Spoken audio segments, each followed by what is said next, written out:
I'm going to use the lapel mic. Hopefully you guys can hear me because I'm going to use my hands to demo. I'm going to assume based on the dwindling crowd sizes that you're all here on purpose and that you're interested in this topic. I've been involved with, I'm Stuart Allen here. You can reach me at that email address. I've been involved with open source since the early 90s, dabbled in Linux kernel development, but mostly my projects have been standalone applications and libraries. Been the technical founder of several companies over the last 30 years, and I've managed to thread open source work through those companies and got them to release pretty significant packages as open source internal works that have, like data processing libraries and things like that. And over the last 10 years, I've become increasingly enamored with the idea of not having to install software anymore, at least not on the desktop. So I'm going to walk you through a little bit of backstory for that. I don't like slides, so most of this will actually be a live demo of different applications, walking you through the functionality. But I will walk through just a little bit of the technology and the backstory for that first before sort of hopping into this. So it'll be a bit of a high-wire act. Let's see here. Bullet points. Excellent. So this is just the rough order of things that I'm going to talk about. I'm not good at following directions, even when I've written them. Maybe especially when I've written them. So I might wander a little bit, keep me on topic. If I do ramble a little bit, or if I talk too quickly, definitely let me know. I'm prone to do that, which is why I didn't have any espresso today, at least not until this is over. Okay, so on to a little bit of backstory. All right, since we are talking about maker tools, I wanted to just have a slide about making, but not dwell on it too long. While I was organizing these slides, it always turns into something other than what you start out. I had an idea when I went into this, and then what came out of it was kind of different, with the exception of the demo parts. It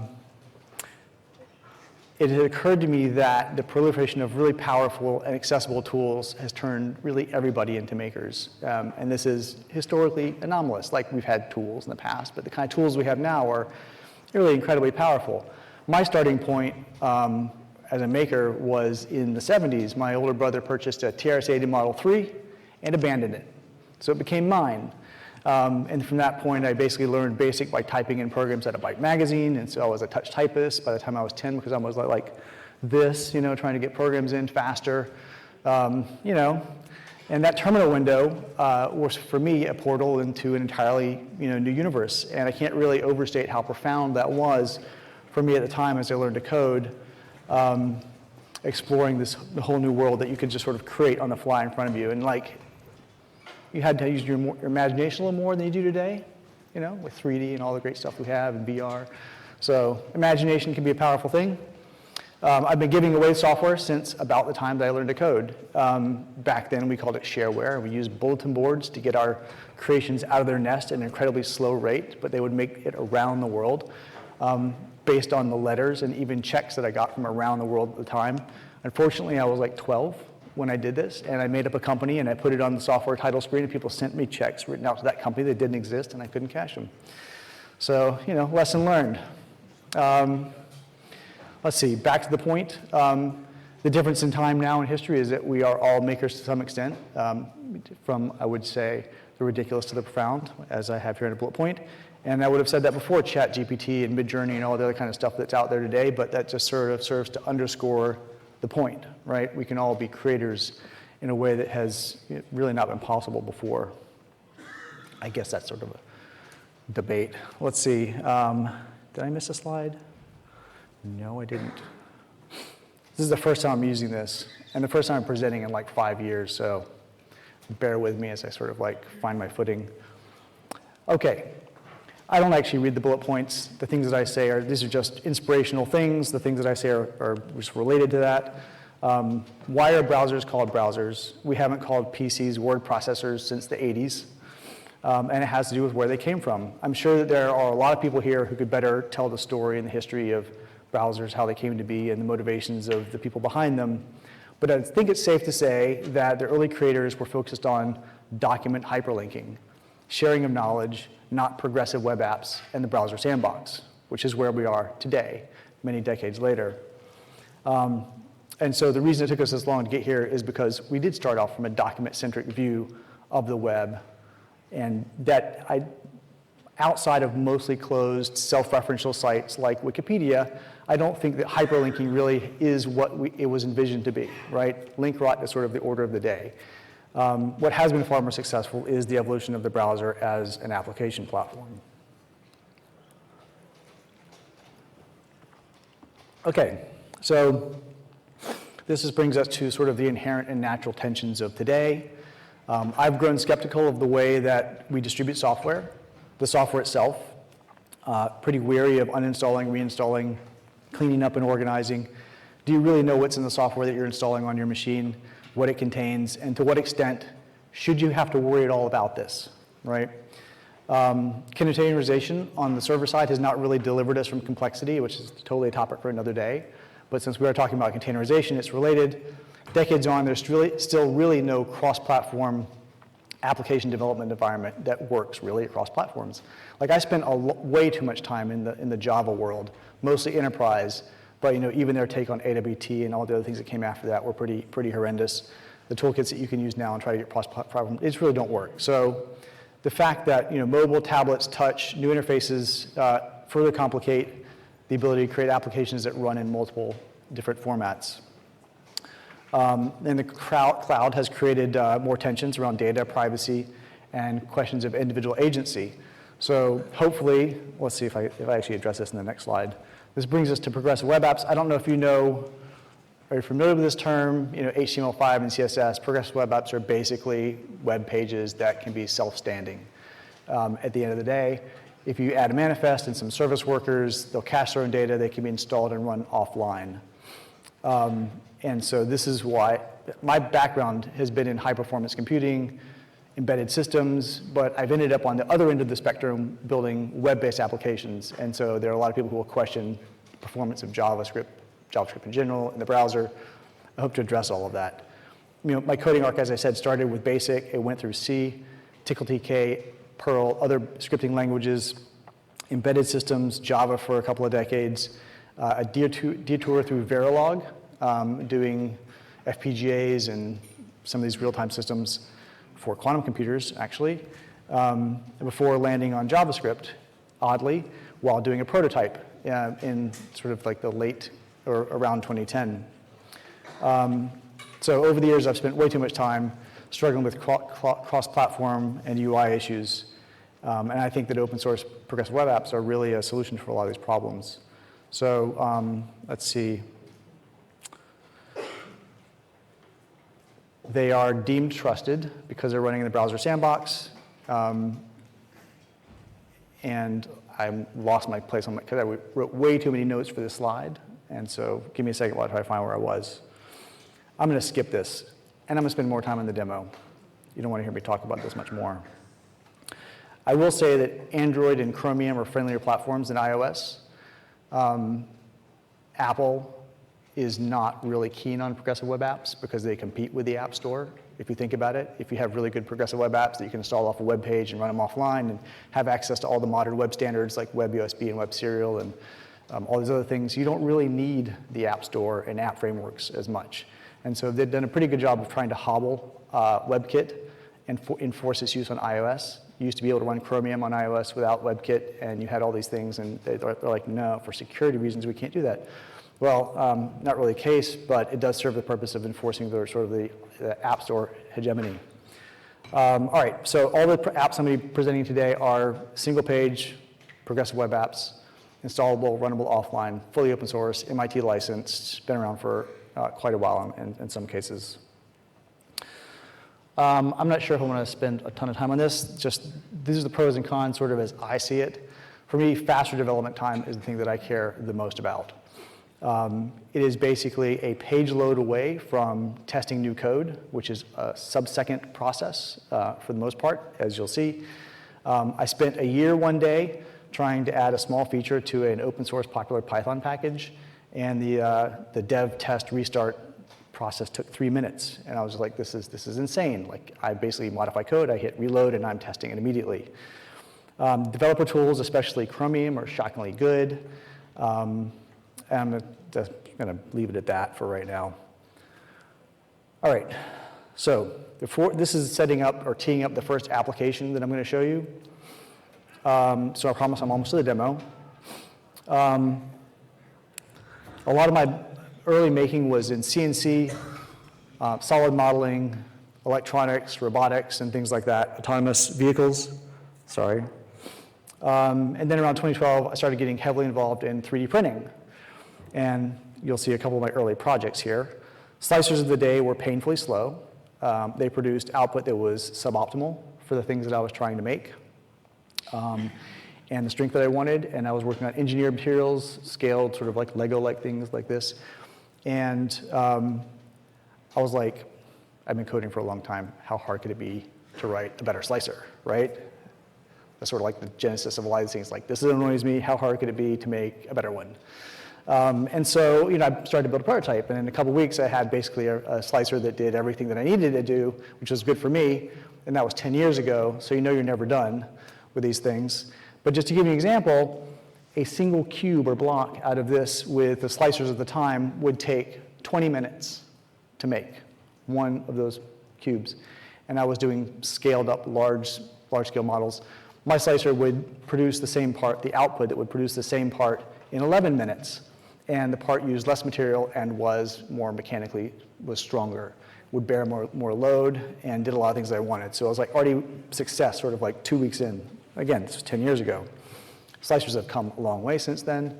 And I'm not sure how much I want to get into that. But again, let's see. I'm going to skip to the next slide. Wait, this, then this. I have this dual screen setup. It's hard to know what's going on here because this is not totally in sync with that. Selective timeline of some of the tools that I've been building since then. Kirimoto, which is a multimodal application that runs in the browser, does FDM slicing for 3D printing, does CAM, does laser, does MSLA, which is for resin printing, does drag knives as part of the laser. So basically, it's an all-in-one maker tool for most of the things that you would have commonly used in your makerspace. Because I was doing a lot of large-scale printing, I ended up designing and building my own printer for my printer farm, which is also open source, open design. I ended up writing my own G-code sender for that, and a whole bunch of other things. And then around 2015, when Onshape came along, so my CAD program of preference was SolidWorks for 15 years. And those guys left and started Onshape.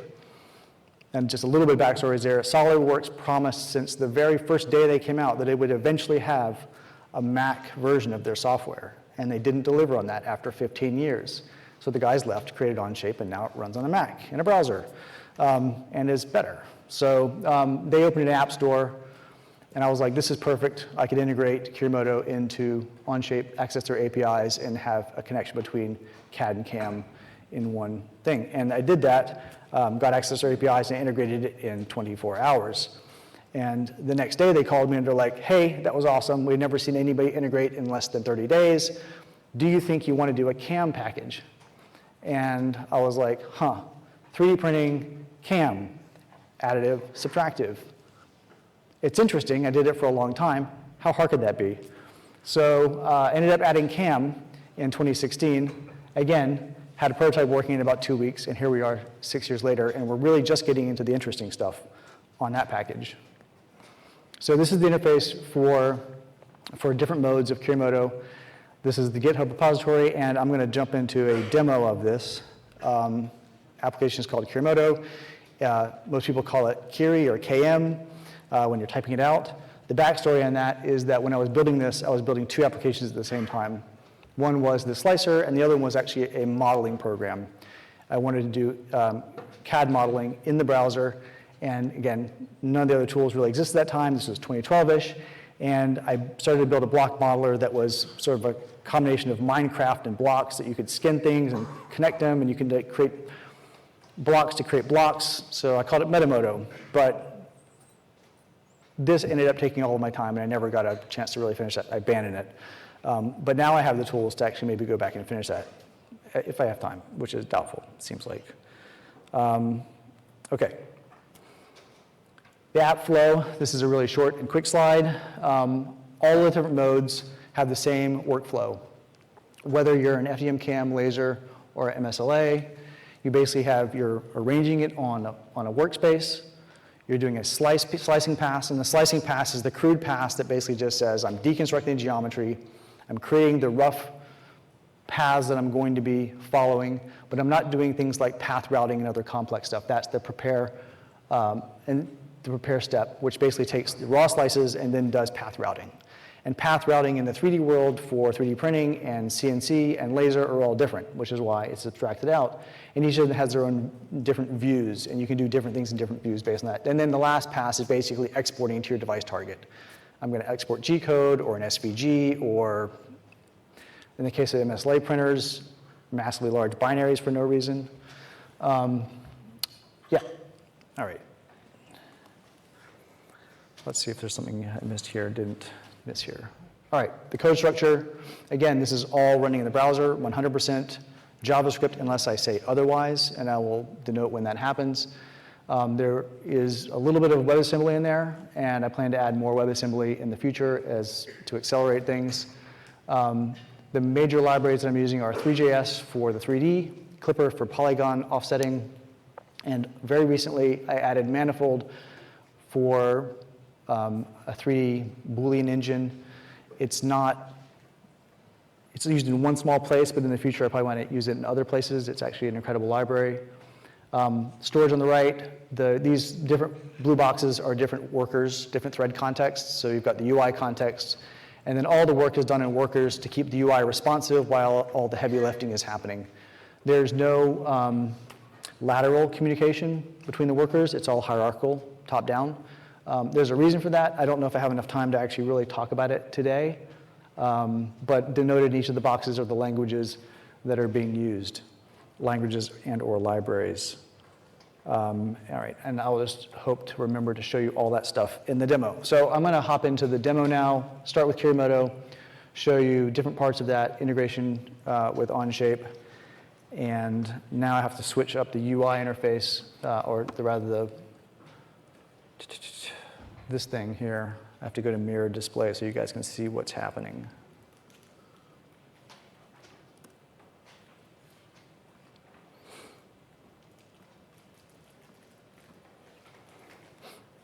Great. Now I have to go find my browser window. Let's just do it here. All right. This is not good. That's better. I am running this live on the network here, which I've found to be spotty sometimes during the day today. Sometimes it's great, sometimes I get a little bit of trouble. So right off GridSpace, you can launch these applications directly. Because it's running in the browser, actually, hold on a second, I need to get because I no longer have speaker notes, I'm going to use my phone. That way, hopefully I won't forget major important things to discuss.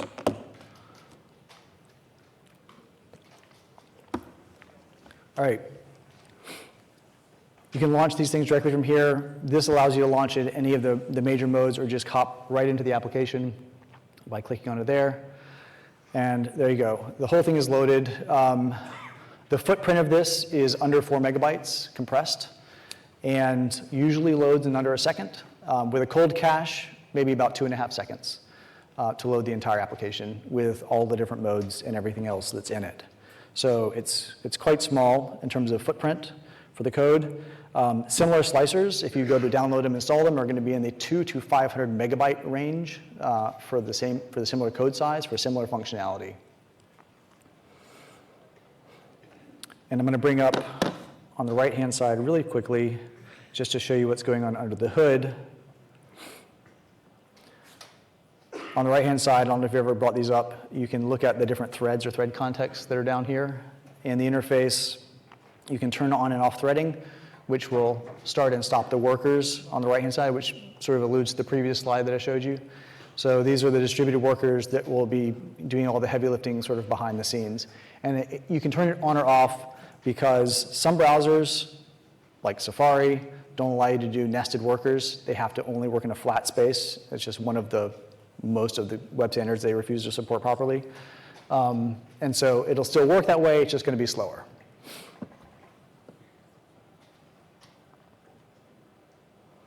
All right, Typical slicer interfaces, the original interface for Kirimoto was very much like the slicers that you see today, Cura and Prusa and all that kind of stuff, with essentially a tree of 1,000 parameters. This interface is slightly more opinionated and cut down. And so you'll see that you've got a lot fewer parameters for your model. But that's not really a problem. I would say that most parameters in most slicers are designed to help you deal with crappy 3D printers. And it makes sense because most 3D printers are crap, to be honest. And they don't have good software, or they don't have good hardware, or they don't have both. And there's a lot of stuff that you can fix in software with a crappy 3D printer, even if your firmware is junk. And a lot of printers actually are capable of running better firmware than they are delivered to you with. And it's just beyond most users to change out the firmware for a custom one and tune it the way it needs to be tuned. And so a lot of that stuff gets pushed into the slicer. And so the slicers will give you 1,000 parameters, 900 of those work against each other. And so slicer profiles become a religion where it's all about, oh, mine works perfectly, tweak a few things, something breaks, and so you're like, you can't correlate why this thing is breaking this other thing. Because this whole project is just me, I'm forced to be basically really brutal about what is in and what is out.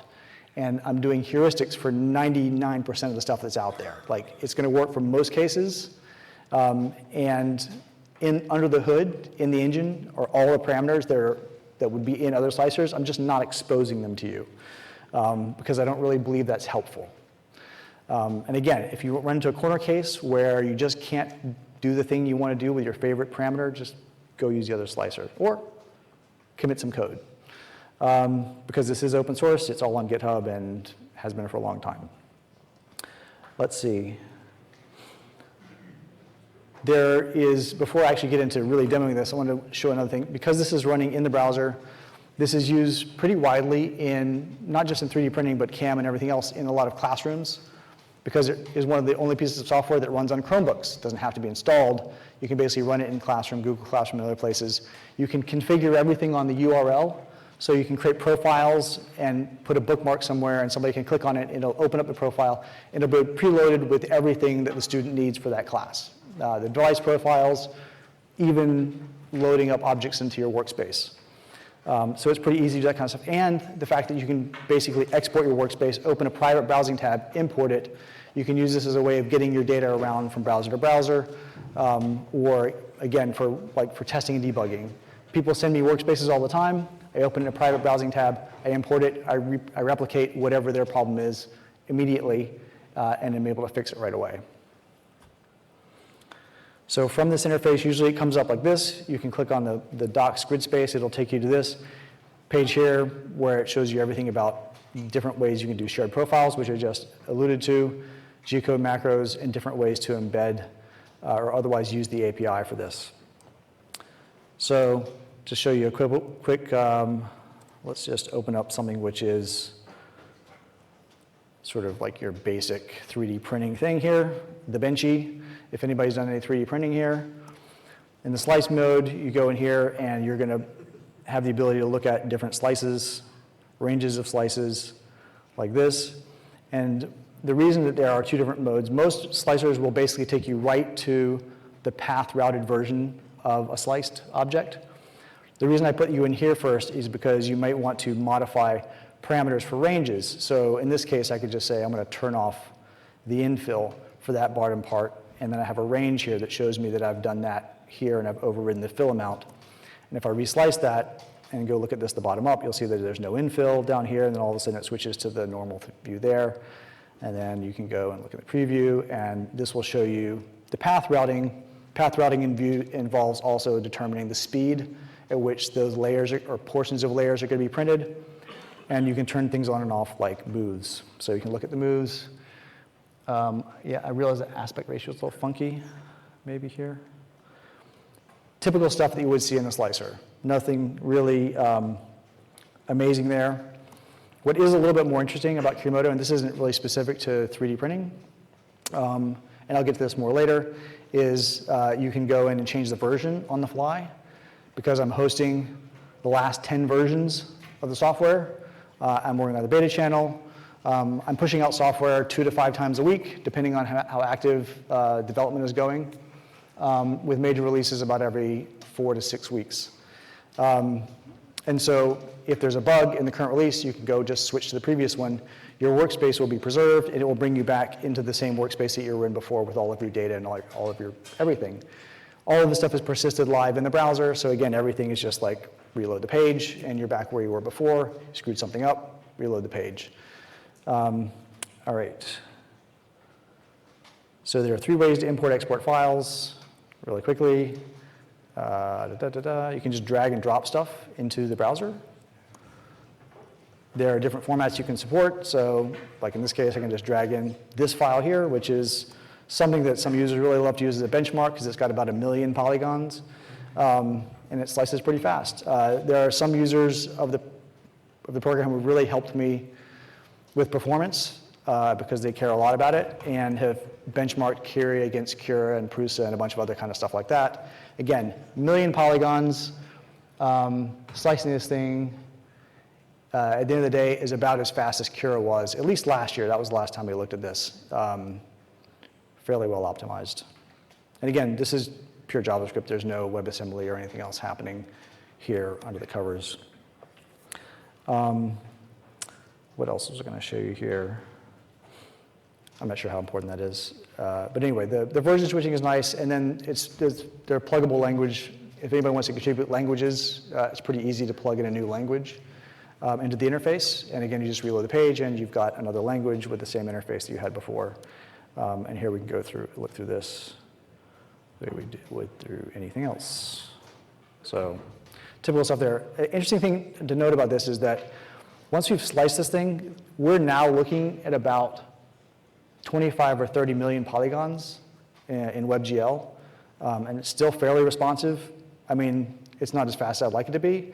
So future work is actually writing custom shaders, which I think would help with this.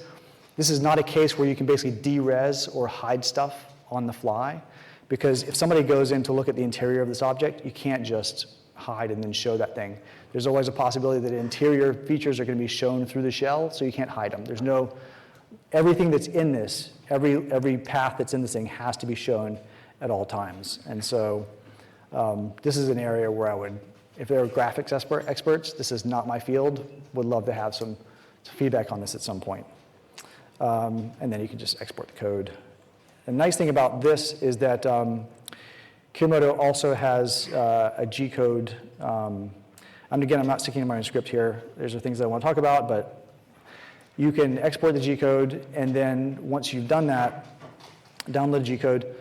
You can also send directly to printers. I have a spooling agent that allows you to send directly from Kirimoto in the browser to Octoprint. So if you use Octoprint as a back end, there's a way to send directly from the browser to your printer. And that's fairly well documented, and I have other ways of doing that for some of my own printers. Download G-code. Kirimoto also has a G-code renderer built in. So if you get some rando G-code and you want to bring that in, you can actually bring in bring the G-code back in. Oops. Let's find the downloads and bring that back in. It will re-render the G-code. This works in all modes. So Kirimoto will render G-code from CNC, laser, FDM, and I'll get into it in the CNC section. I'll show you that as well.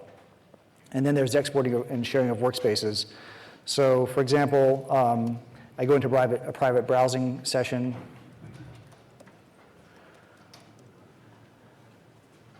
And the internet's great. Let's try it again. Great. Private browsing. I can import something like a CNC job, and it will switch modes, bring it in, give me a screenshot of when the workspace was created, and then bring everything in with it. So this is an example of the fourth axis lathe work that's happening right now in the CAM mode. This isn't fully baked yet, but it's the next thing that's coming out with the next release, which is fourth axis CNC was the thing I added in the last release, and this just sort of gives you the ability to do some fun stuff like this.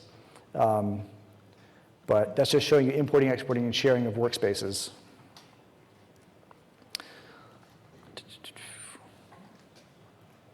cam mode. Let's just hop into cam mode real fast. CNC mode. So you'll notice when you change modes, your device list changes and the platform changes. It's adapting on the fly to whatever the new mode is that we're working on. I got this new CNC mill, Makera Carvera, and it got rid of all my other mills because it does everything that I need. And so that actually leads to another project that I've been working on. I'm going to bring in a workspace for that. This workspace that somebody sent me, they're like, hey, I have a problem with some anomalous cuts happening here. So in CNC mode, you get a new bar at the bottom. These are reorderable operations because CNC is a set of operations. Each operation may or may not use a different end mill. And then you can hover over each one and change the settings for those, and you can enable and disable them like that. And I'm just going to go ahead and slice through this and give you an idea what the slice view looks like. I can turn on and off the different operations to look at what they're doing, or I can go through them like this. But this doesn't involve the routing. This is just, again, the pure slices. We go to preview this, and it's going to show us the path routing. That's a little aggressive on the hover, but once you've done this, we can go to an animation mode. And now this is the first time we're doing something actually pretty interesting, where on the back end, there is a shared array buffer, which is a relatively new technology in the web standards. The shared array is like a shared memory, but having shared memory in JavaScript is cool. This is a new thing. The workers have access to one shared pool of memory. They're all rendering into it simultaneously, and the front-end 3JS engine is rendering the same buffer that's being rendered into by the workers on the back end. So I can go through and I can run this animation, and I can speed this animation up. And so all of this is actually happening in real time by the workers in the back end. And I got this workspace that says, I have this anomalous cut right here. What's that all about? Well, I'm not going to walk you through the gory details, but they had one thing incorrectly set in one of the settings. I figured that out, sent it back to them with the correct settings, and they're off the, it wasn't a bug this time. Oops. It looks like, no, that's fortunate.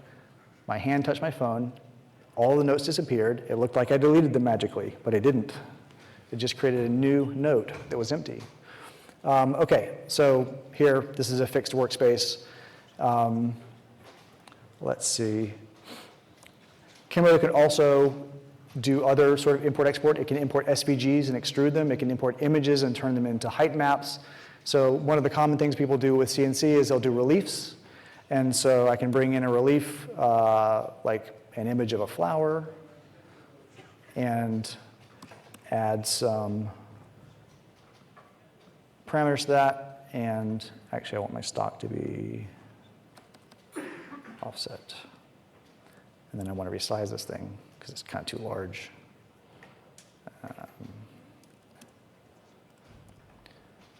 So this is sort of a common use case. People want to do reliefs. Reliefs are like I said, a pretty common thing. This came from this image right here, which I grabbed off the internet this morning.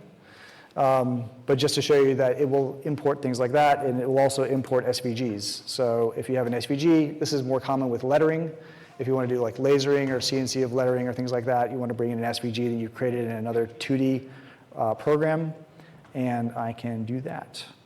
And it'll bring it in. That's too large. I can delete pieces out of it and scale it, because that's, again, too large.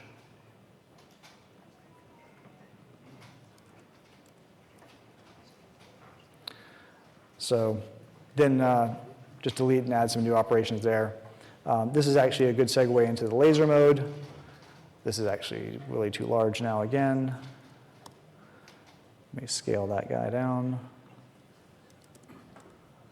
And in laser mode, you're creating, let's see. I don't want to use this. I'm going to use a different cube. I'll just show you this. So by default, in the laser mode, when you slice, it basically looks at all the different Z changes, and it will, if you say nothing for 0 for the height, it'll basically find all the transition points, and it will create a slice at that point. The assumption there is that you're going to slice thing into a stackable layer, and you're going to basically do stacked registered slices with a laser cutter. You can do something a little more complex. You can choose the slice height. These are, but like lettering, the things I showed you before, we're going to bring in a 2D thing usually, and then slice that and set like an offset. Offset is a kerf for the laser, and that'll tell you how far the line is going to be set off from the part, so that when you take into account the width of the laser, you get the size of the part that you want. It has some other interesting features like a drag knife. You can turn on drag knives. Drag knives will do the radial cuts, so that you can basically, if you're cutting vinyl, for example, it's very similar to laser cutting, but you're dragging a rolling surface, and so 15 minutes, thank you. I'm rambling.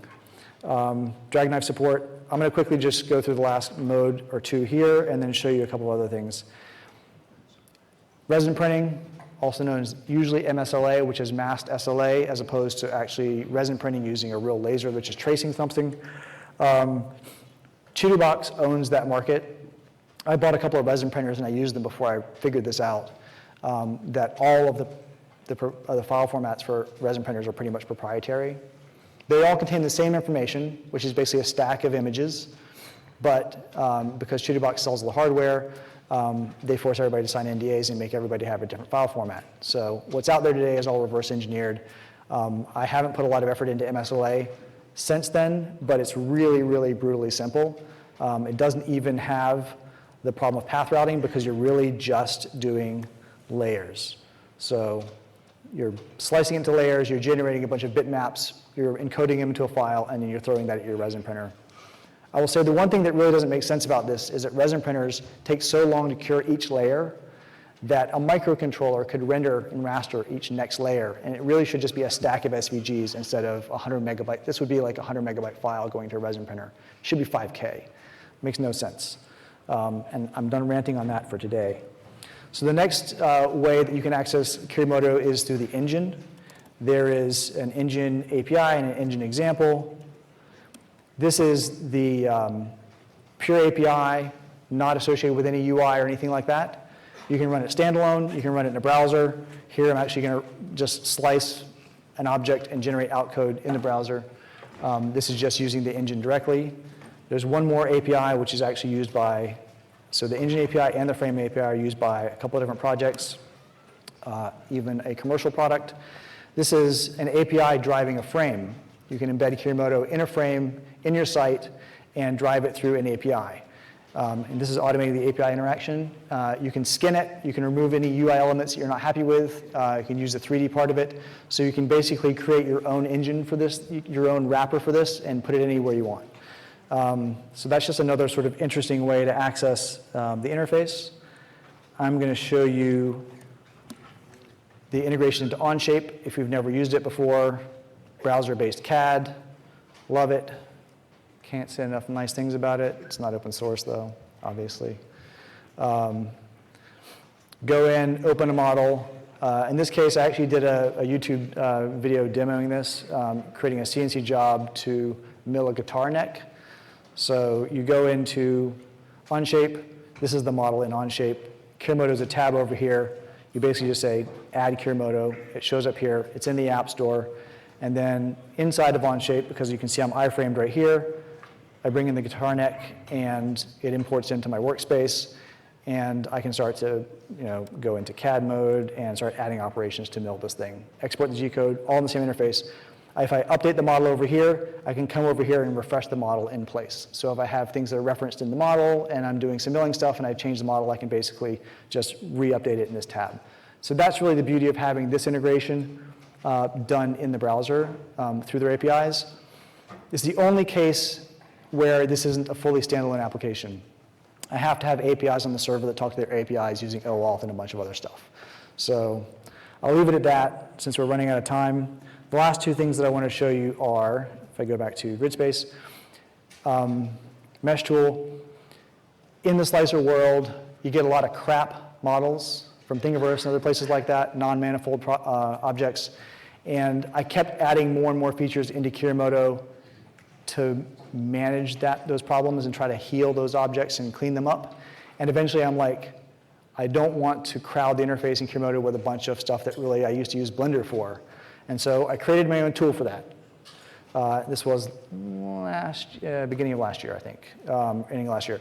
You can come in here and you can bring in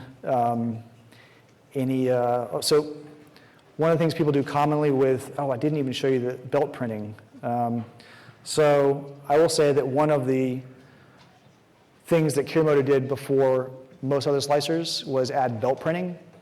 So if you're not familiar with belt printers, and one of the reasons I'm going to show you that is that belt printers are, you would think, very similar to bottoms-up 3D printing. They're not. They're completely different. They're similar in some ways, but basically, if you think about it, every layer has a first layer problem. At 45 degrees, every layer has a first layer problem, and you have to deal with the fact that your bed is not rigid. It doesn't like a lot of materials, and you have a really hard time enclosing that thing. Having said that, if you can get your print job to work on a belt printer, it's phenomenal for lots of things. A lot of people like to print swords. The problem with swords is they don't lay flat on the belt. So one of the things you can do in this tool is you can go in and split a sword. And there I have half a sword. Now, the problem with that is that it is not manifold, it is open. So in here I can go repair, patch. I now have a sword which I can flip over, put on a belt printer, and print it, which is something that people do pretty commonly. I'm not going to spend a lot more time in this tool other than it's something that I would love to improve over time and add a lot more features into over time. I think it's a tool that we should have running in the browser. There are some other things that are similar to that out there, but again, there's no cloud involvement for any of these programs. They're all completely standalone and run in the browser. And the very last thing, which I will show, because we're totally out of time now, is carve control, which is a sender. I can't actually show you this because I am not connected via serial to a CNC mill, but this runs in the browser, uses web serial to talk to your device directly, locally. It can talk, it's abstracted so that you can talk over USB serial or you can talk over the network to the device. But what's really cool about this is that if you get a mill and you go to your first time setup and you plug it into your laptop, you can click the serial button right here. It will find your mill. You will connect to it and start controlling it immediately from the browser without having to install any software. What led me here was when I got the mill and tried to install their software, it didn't work on any of my computers. It didn't work on Windows, it didn't work on Android, it didn't work on Mac. And now they fixed most of these problems, but again, it was like, this software is not complex. I've written senders before. How hard could it be? So the cool thing about this software is actually that it shows you, uses 3JS, will render and show live in 3D what the mill is doing. So, it's tracking in real time the G code against what's happening on the mill. All right, go to GridSpace. You'll find links to the forums, docs, Discord, all that kind of crap. And now I can take questions.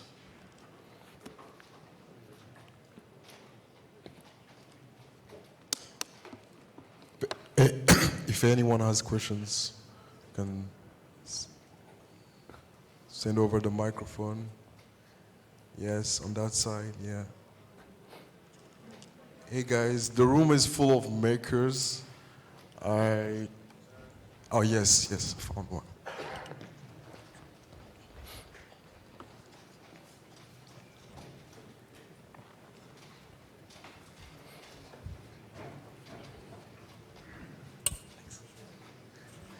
Hey, thanks for the talk. What are the techniques you're using for the workpiece simulation that you demoed in the CNC workspace? The question is what?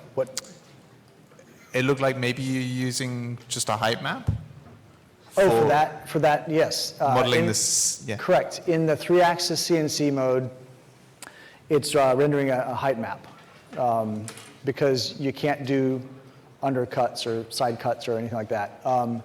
In 4-axis mode, it doesn't use a height map. That's way harder to deal with. That's actually the only place I'm using manifold currently. And so it actually does 3D subtraction in real time of the tool geometry against the geometry. It's far more computationally intensive. But yeah, and I didn't have time to show that. Is manifold like robust mesh booleans? It is. So okay. It's a relatively new project. It's really exciting. Written in C++, compiled into WASM. and then load it in as a library to run in each of the workers. Again, it's WebAssembly, so it's pretty fast, but it is a proper, it is a proper like manifold library for doing Booleans.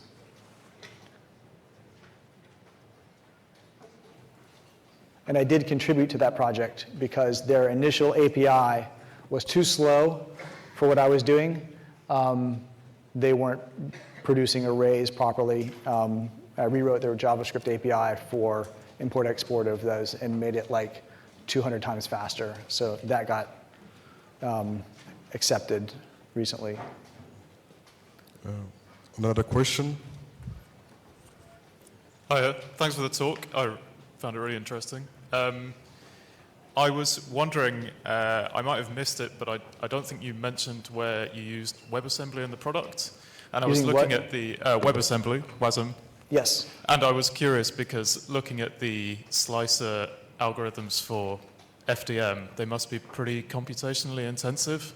So how do you get that to work fast enough in the browser to be usable? So none of the slicing that you saw, none of the CAM stuff, none of that used WebAssembly. Nothing that you saw today used WebAssembly. That's all pure JavaScript, which I know is probably upsetting for people. 5 minutes. Yeah, I'm surprised it's fast enough. It's impressive. So part of it is I did spend decades doing high-performance computing, and I'm a bit of a performance nut, you know? So why would I use JavaScript? I mean, I did my prototype in JavaScript, and I'm like, this is just too easy, right? I started, like I said, it's like more than 10 years ago, and I was like, it worked. And my intention was to rewrite it in a real language, because I spent, you know, most of my life writing in real languages. And now I spend all of my time writing in JavaScript with a little bit of WebAssembly and some other things like that. And totally hooked on it. You can totally do some pretty amazing things in JavaScript if you, you know, if you decide you want to. Cool, thank you.